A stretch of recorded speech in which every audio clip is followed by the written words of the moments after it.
Hi everyone, Sir Douglas of the Argos Fancast here, and I've got the battle fever, and I've got it bad right now. The first Ballard Bowl clash of the season.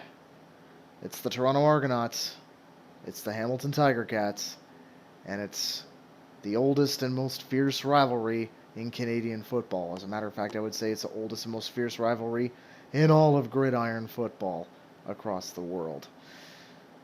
I had a look at the weather forecast for tomorrow. It's supposed to be in Hamilton. It's supposed to be 26 degrees and shadowy because they're always in Toronto shadow. Um, now, if you're going to be attending the game, I know I will be. If you're going to be attending the game, I know Ginger Argo is going to have his tailgate spread set up in Lot E with one of Hamilton's finest fans in Wally Walker. And they're taking donations for CFL fans fight cancer. So go pay them a visit, get yourself some food, and make yourself a donation. And that's, from what I understand, that's all supposed to be going to Chris Tomofachuk's quest to complete all 9 CFL stadiums in the quickest amount of time. So basically, going to each CFL city and watching a game.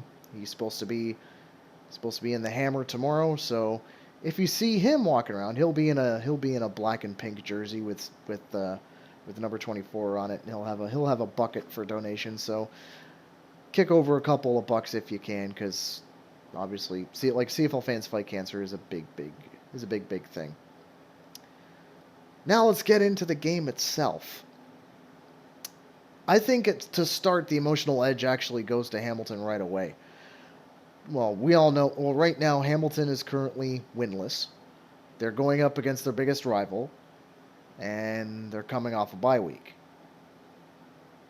We all know that Tim Hortons Field has always been at least at first, a very tough place to play for the Toronto Argonauts. Lately, it's getting better, and we hope it's going to get a lot better.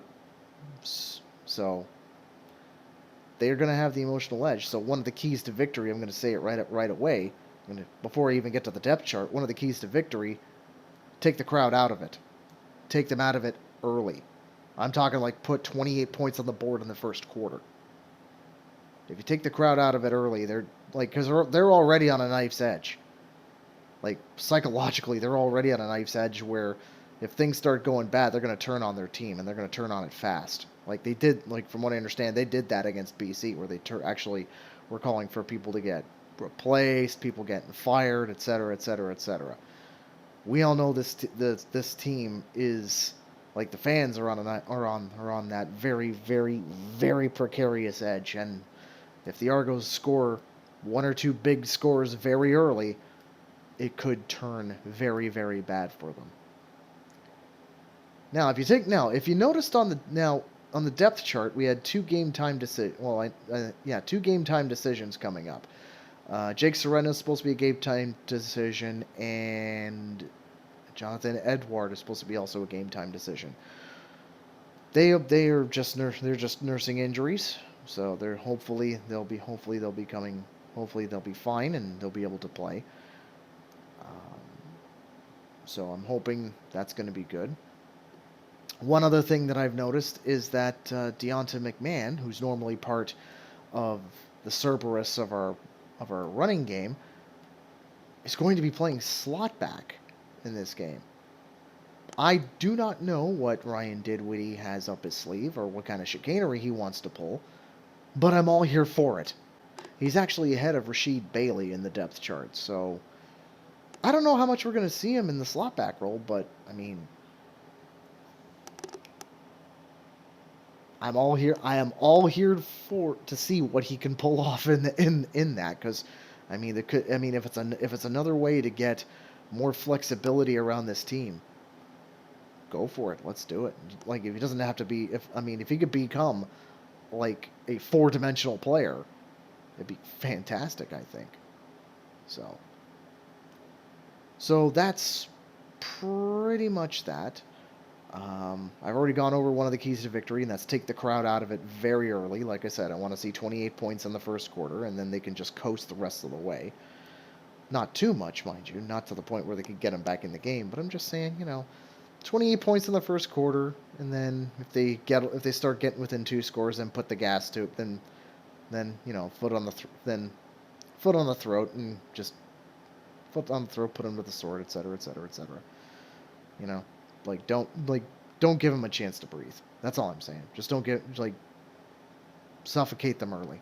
Take the crowd out of it early.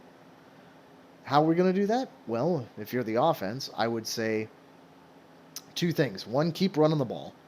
Kadeem Carey has been absolutely awesome this year. He's actually in second place right now, behind Brady Oliveira. So have him keep running the ball. But also because BC exposed their secondary last week, by all means, see what kind of shots you can take down the field.